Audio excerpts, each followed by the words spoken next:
update ng bayan. Maasahan anumang panahon.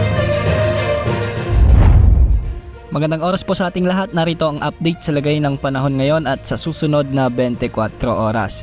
Sa kasalukuyan ay patuloy na lumalayo sa ating bansa si dating bagyong Igme. Huli itong namatan ng Pag-asa sa layong 550 kilometers hilaga ng Itbayat, Batanes. Taglay pa rin ang lakas ng hangin na umaabot sa 45 kilometers per hour malapit sa gitna at pagbugso namang umaabot ng 55 kilometers per hour. Kumikilos ito ng hilagang kanluran sa bilis na 10 kilometers per hour.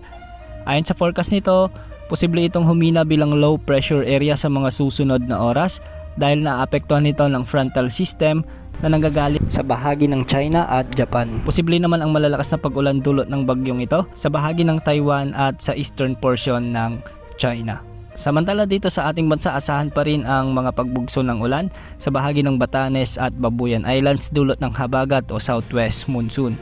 Ang mga lugar dito ay posibleng makaranas ng mga katamtaman hanggang sa malalakas na pag-ulan, kaya may posibilidad ng mga biglang pagbaha at pagguho ng lupa.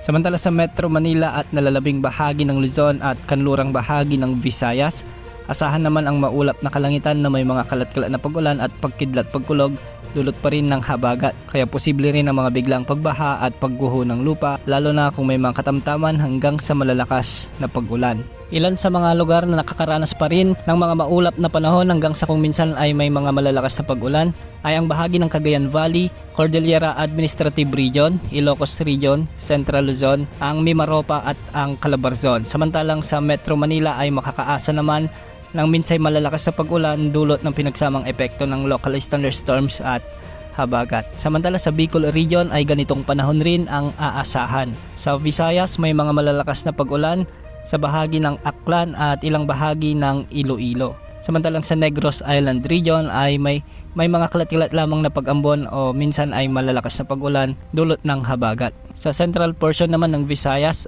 hanggang sa Eastern Visayas ay asahan din ang maulap na panahon na may mga kalat-kalat na pag-ambon, dulot pa rin ito ng habagat. Samantalang sa nalalabing bahagi ng bansa, lalo na sa Mindanao, may mga pag-ulan din ngayon sa bahagi ng Zamboanga Peninsula, sa may Soc-Sargen, sa may Lanao Provinces at ilang bahagi ng Northern Mindanao. May mga maulap na panahon naman sa bahagi ng Davao Region at Caraga Region.